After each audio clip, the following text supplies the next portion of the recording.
హైదరాబాద్ను కుంభవృష్టి వణికించింది. Kukatpally, Moosapet, Ameerpet, SR Nagar, Madhuranagar, Jubilee Hills, Banjara Hills, Madhapur, Gachibowli, Rayadurgam, Khairatabad, Koti, Malakpet, Dilsukh Nagar, LB Nagar, Vanasthalipuram, Hayath Nagar, Abdullapur మెట్ ప్రాంతాల్లో భారీ వర్షం పడుతోంది.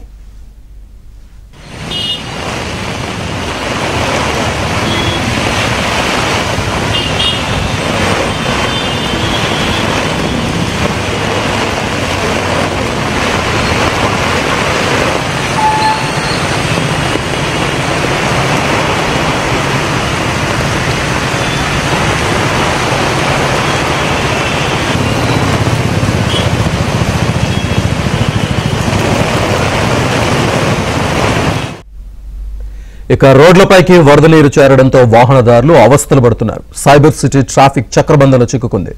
మాదాపూర్, హైటెక్ సిటీ, ఐకియా, బయోడైవర్సిటీ, గచ్చిబౌలి, రాయదుర్గం, కొండాపూర్ ప్రాంతాల్లో భారీగా ట్రాఫిక్ జామ్ ఏర్పడింది. ఖైరతాబాద్ నుంచి జూబ్లీహిల్స్, కొండాపూర్ మార్గంలో పెద్ద ఎత్తున వాహనాలు నిలిచిపోయాయి. పోలీసులు ట్రాఫిక్ ను క్రమబద్ధీకరిస్తున్నారు. భారీ వర్షంతో జనజీవనం అస్తవ్యస్తమైంది.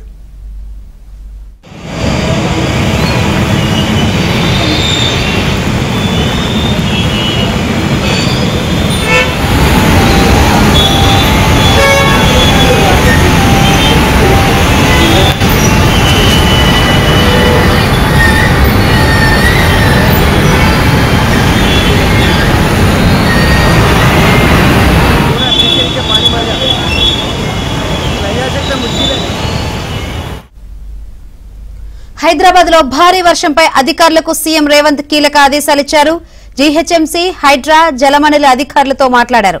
జీహెచ్ఎంసీ, పోలీసులు, హైడ్రా విభాగాల అధికారులు సహా కలెక్టర్లు ఎప్పటికప్పుడు పరిస్థితిని సమీక్షించాలని ఆదేశించారు. లోతట్టు ప్రాంతాల్లో ముందు జాగ్రత్త చర్యలు తీసుకోవాలన్నారు సీఎం రేవంత్.